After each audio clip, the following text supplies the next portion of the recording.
Thank you for that. When I left Newsnight, they had a party for me, at which all my colleagues, as you do in a leaving video, you say funny things, but the funniest thing was that for Paul, almost everything is economics, except perhaps economics, said the various reporters whose stories I'd stamped all over.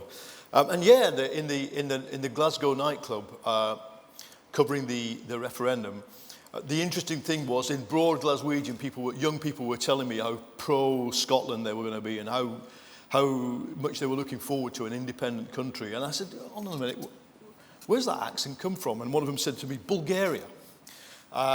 They were young East Europeans who'd bought completely into the Scottish independence story, could vote, had learned the language and learned how to swear in it, and were dancing till dawn. And that very much reminds me or leads to one of the things I'm going to talk about today, which is about the story we buy into.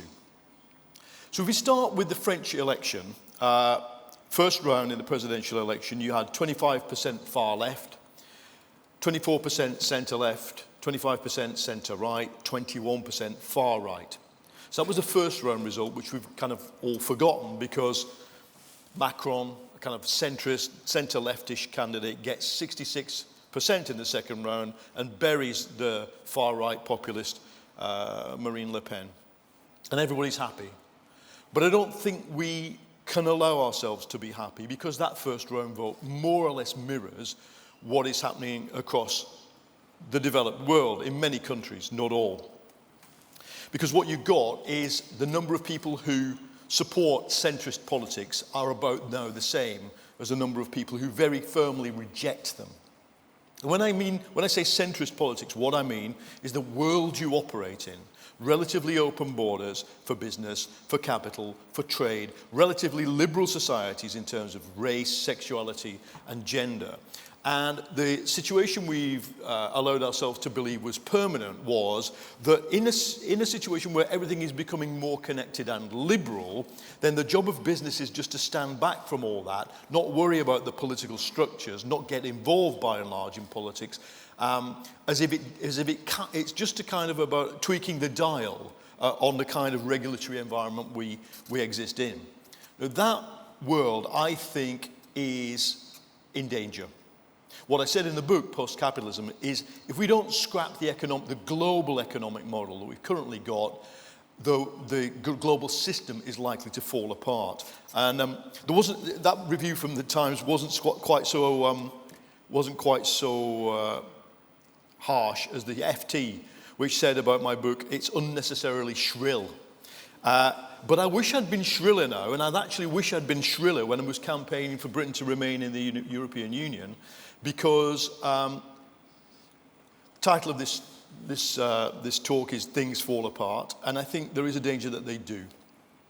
So, things fall apart, the centre cannot hold, is a kind of phrase that comes into our minds, isn't it, when we think about crisis situations.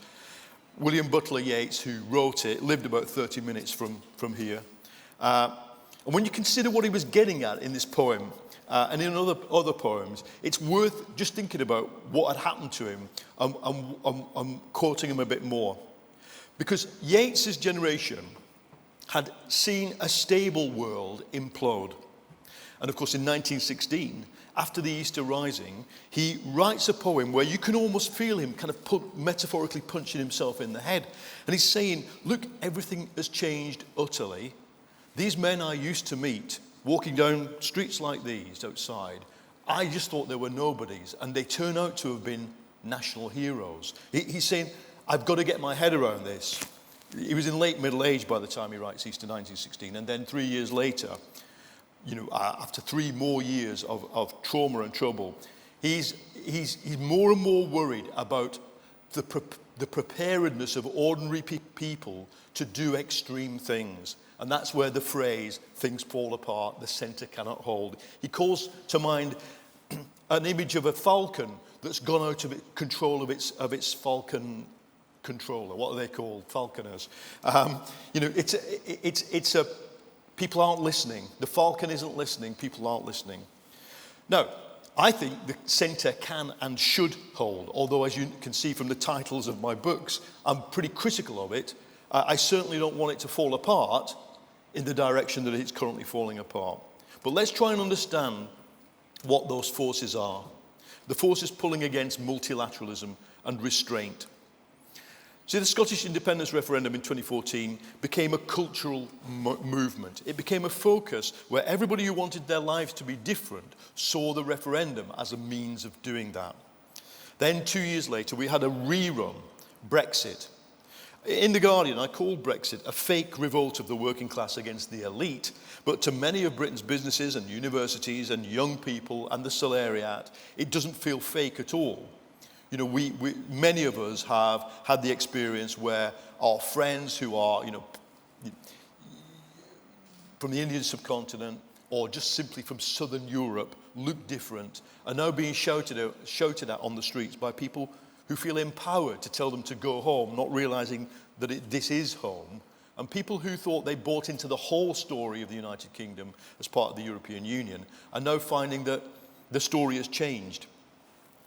And then we had the election of Donald Trump, the first president for a century to adopt an isolationist economic policy, which I think has yet, the impact of which has yet to unfold. As decision makers in a globally important industry, I want to be really blunt with you about what I think is causing this moment of disintegration. It's the absence of a coherent story. In 2008, the world financial system blew up. It suffered a near-fatal seizure, and since then, it's arguably been on life support. And the life support consists of a kind of medicine people were told wouldn't work, which is state ownership, state subsidy of banks, state insurance, effectively, for the financial sector, and money issued for free by central banks. Now, that has put the economy. It's saved, to carry on my metaphor, it's a form of life support that works. The patient is, breathing a little bit more easily, but is not able to get up off their bed and walk. That's the problem. And it's produced a world of lowish growth and lowish inflation and lowish profitability and apparently low risk. Borrowed money costs almost nothing, so asset values rise, yields fall. And as Mark Carney said in Shanghai in March last year, there's actually more the central banks can do. There is even more life support should the patient need it. They could, if they wanted to, drop £10,000 or euros into everybody's bank account and more. So it's not the absence of an economic solution that is the problem. The problem, I would argue, is the human brain. See, this human brain we've got inside our skull is very good at one thing. It's good at logic. It actually wants there to be an explanation that works. When it hears a story, it asks for a beginning and a middle and an end. And you could go and talk to any person with a human brain in the streets just out there on your right and ask them, why is it good that industries and jobs are moving to China?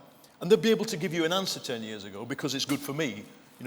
Prices fall, we'll get the better jobs, we'll get the more skilled jobs, and we'll, if you want to put it in business speak, we'll move up the value chain. That was the story that globalization and free market capitalism told people.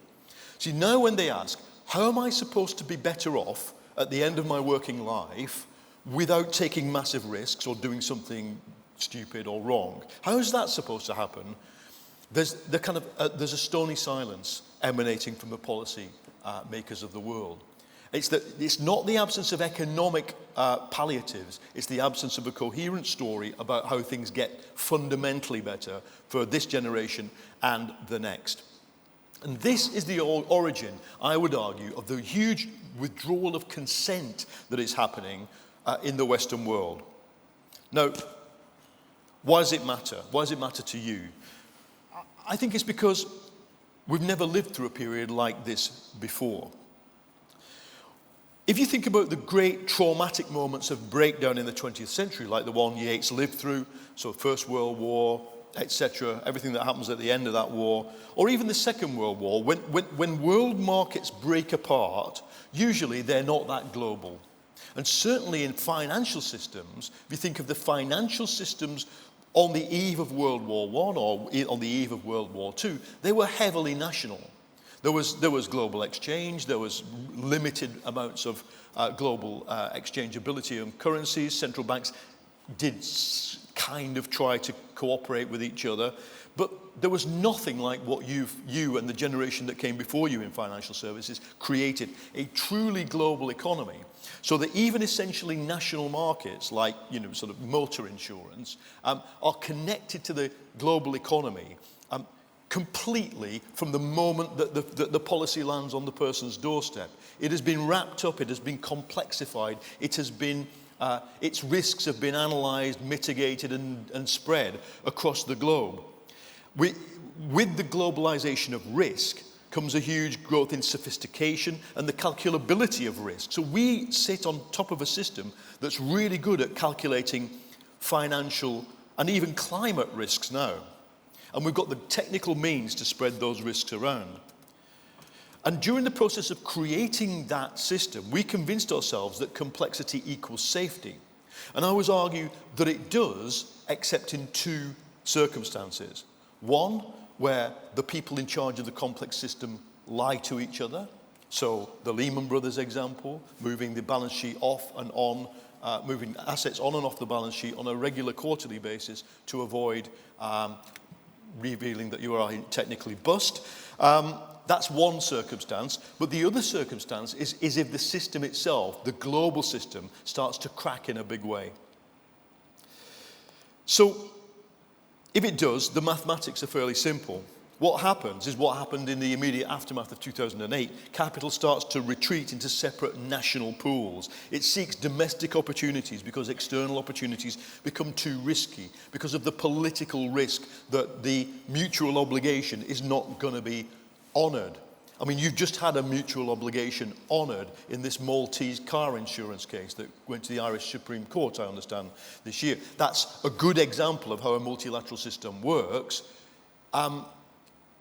I wouldn't want to imagine what would happen if a case like that took place at the moment when the entire British political elite is saying, up yours to the European Court of Justice, we'll have our own sovereignty over our own legal system now, which is what they say more or less on every TV interview. So what happens is that when things break up into national pools, everybody has an incentive to join the race to the bottom. And some countries feel like they're winning when things become really, really competitive in that way. But at the end of the game, as those economists who've studied and wrote the history of the 1930s tell us, at the end of the day, the pot is smaller. We end up shrinking the world economy by competing in an economic nationalist way. And I just have to tell you, this is what large parts of the electorates of the Western world want to do. Think about the day after Brexit. Almost the first thing that popped into George Osborne's head was, look, on the upside, we can now reduce corporation tax down to what it is in Ireland. That was what his initial knee-jerk was, right, let's outcompete the Irish on corporation tax. Now, he didn't stick around to do that, but the United Kingdom, if the Conservatives get in on June the 7th, June the 8th, will, I think, go down the route of trying to equalise its corporation tax with the lowest in the EU, and lower if they can get away with it. Labour's talking about doing the opposite. But either way, what's likely to happen, I think, and this is where it becomes really serious, is that if you then get major countries competing with each other in a zero or negative sum game where they're actually trying to steal growth from each other, they'll start out by doing it in a common regulatory environment, gaming the regulatory environment. But I don't think insurance isn't the first place it will start, probably the last place it will go on. But eventually what you do get is the beginnings of regulatory fragmentation. People start to say, it would be better if my industry would regulate it on a more national basis than all this imposition and anti-sovereignty and sort of multilateralism that we seem to have signed up to. Now, your industry is a risk assessment business, and increasingly we're seeing very clearly a change from economic risk to political risk. And in fact, some parts of the market, if you think about the fixed income market, my friends and colleagues who do fixed income basically say to me, look, I trained myself to be the kind of fine calculator or on an almost actuarial basis of commercial risk. And all I do every day is worry about whether the European Central Bank will do A or B. Likewise, the Fed. Likewise, the Bank of China. And the political risk becomes everything to industries that kind of had assumed that political risk was infinitesimally small. That's a big change. So where does it all go now? I think, look, the next big thing that's happening for us, the journalists who cover the unfolding crisis, is going to be the German election. And I think, as in the Netherlands, as in Britain in the British election now, this sort of ultra-right, hard-right, nationalist, xenophobic party will be held at bay, the Alternative für Deutschland. But there'll be a cost to doing it. And the cost will be they'll get into the German parliament. And what the German political class fears the most about the rise of the AfD is not it winning, nor even will anybody form any kind of coalition with them. But once they get onto the floor of the German parliament, in the post-war era, the German parliament has been very measured in the way it talks about everything. There's a certain kind of political language. And I was in Berlin, the Berlin City Council, where it's quite a big parliament. It's televised sort of on a 24-hour basis. And there where the right are on the floor of the parliament, they're just using the lectern to come out with the most divisive and inflammatory. I can only imagine what they're saying now about the Manchester attack, but when I was there, divisive and inflammatory stuff that the Germans fear has not been seen in public since 1945. So that's the next thing that happens. But I think once we get beyond the German election, and whatever happens, whether it's Merkel or red-green coalition, so it'll be the Greens, the Social Democrats, and the 10% far-left party, it'll be the same policy, roughly the same policy. And hopefully then, I think we see a resolution of the Greek debt issue. There was a huge hiccup this week, but I think that is moving towards resolution. What I mean is I think there will be a controlled and minimal but controlled debt write-off that the Europeans are going to have to sign up to. But then the whole focus will come back on to us, the British, and Brexit. So what about Brexit? I think there's two focuses of concern for those of us who think it's a disaster. The two specifics that we're looking at.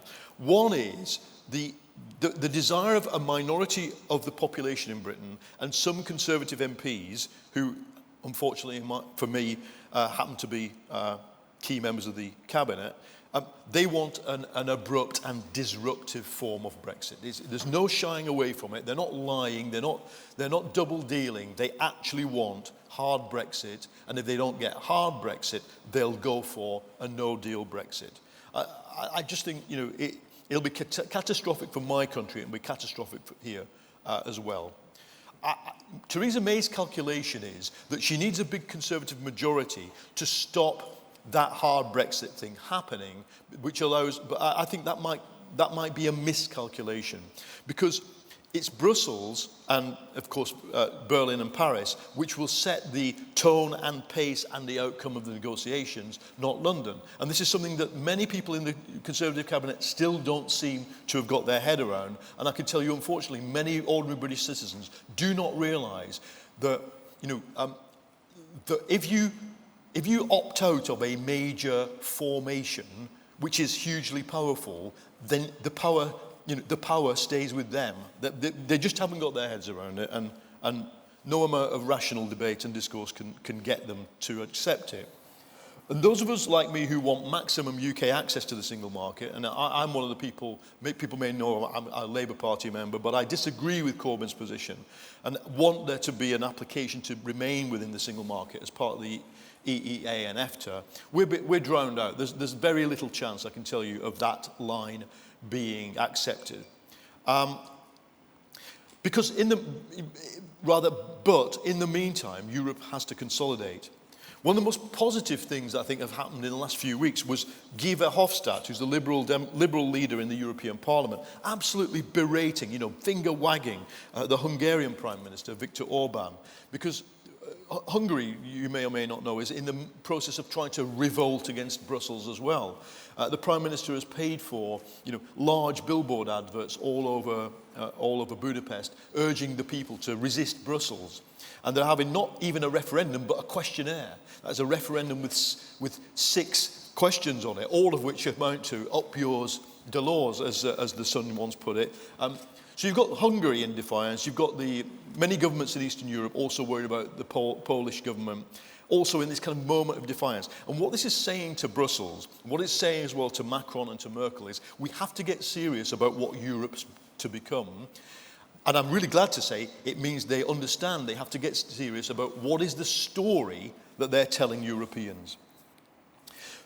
For me, this points in one direction. Juncker released a five options for the future of Europe, but there's only one realistic option, and that is that it becomes a two-speed Europe with the core countries integrating, eventually pooling taxes and more sovereignty, and of course bond issuance. And I think we might see the bond issuance come, a thin wedge of common European bond issuance happen before much of the rest of it happens. But the periphery can't. And of course the question for Republic of Ireland is going to be, and it's almost a question that answers itself, what are you going to try and do?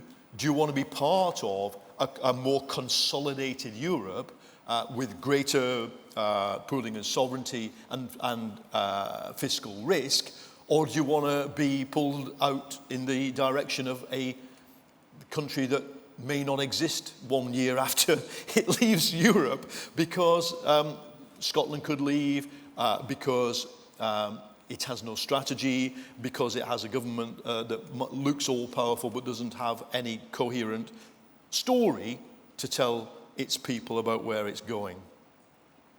So let me end with some thoughts about the Republic of Ireland after Brexit. Here's the briefing that's coming out to us, to the journalists. I'm not going to say where it's from. Most of it is reasonably sourced, but it could change because people change their mind. What do I think I know about what's happening? First, as soon as this election's over, Brussels and the UK, I think, are likely to agree a 5-year timetable for Brexit.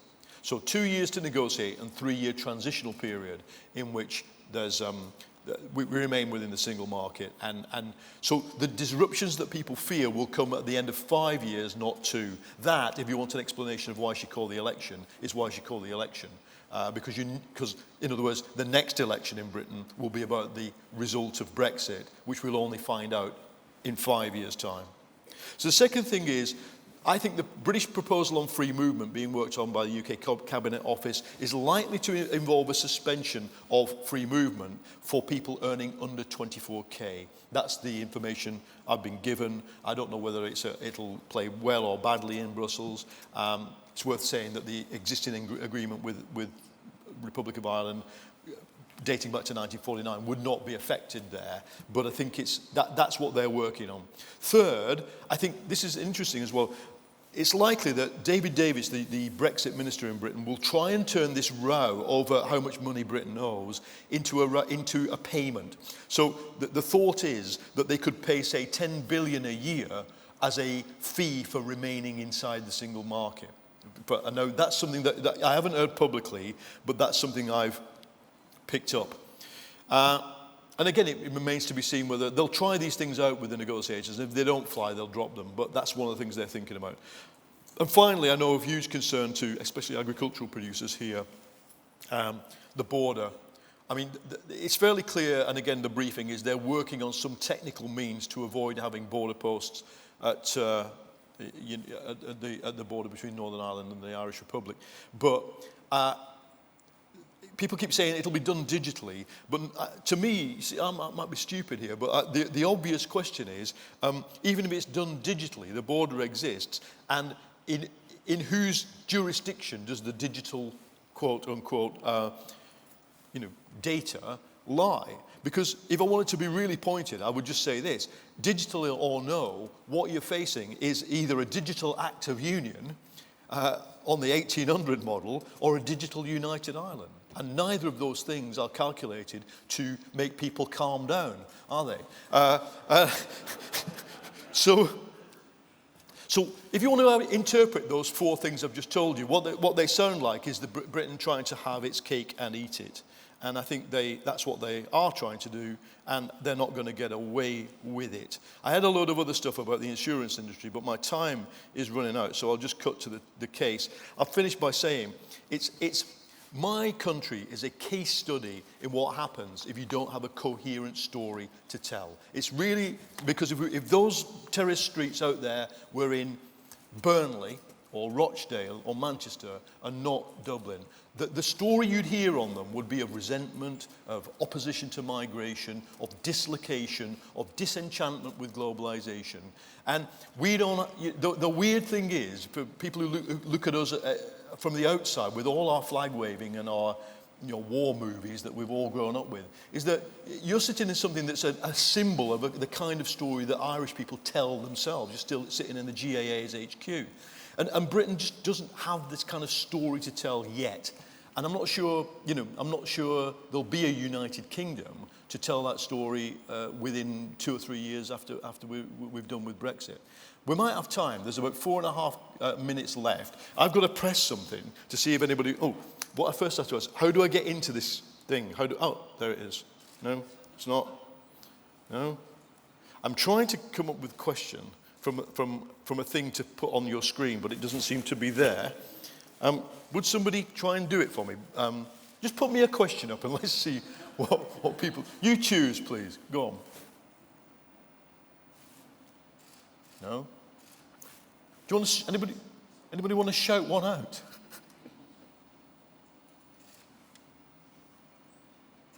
We're having a malfunction on my iPad, basically. I think there might be some microphones for Q&A. Just shout a question out. I'm sure we can do it analog, if anybody wants to ask one. There's somebody gesticulating there. No. Well, you don't need to. If that, I can finish my comments then. Right. But if anybody thinks of one, ask me in lunchtime. What I was going to say about the insurance industry, and here specifically, is I think that I meet a lot of people in Irish business who are terribly worried about the outcome of Brexit. I wouldn't be.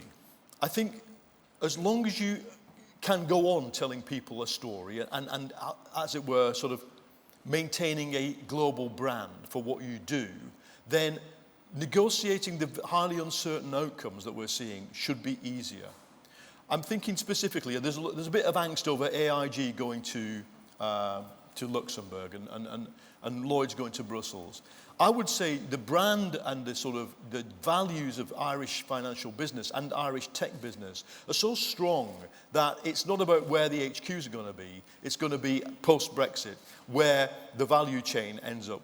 And I don't think you can predict that in advance, because I don't think you're going to be able to predict the huge variable is Scotland. If the Scots do vote for independence, and I think there's more likelihood than you'll read in the British media that is what they're going to do.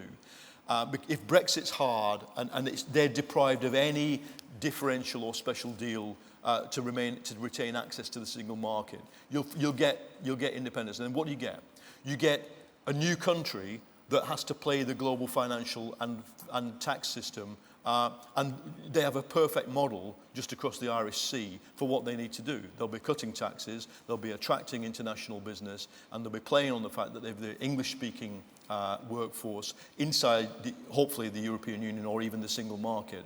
And the question then becomes, it's quite interesting, isn't it? The Scots, the SNP fought the referendum on the famously interesting slogan, welcome to the warm south of Scandinavia, was their vision.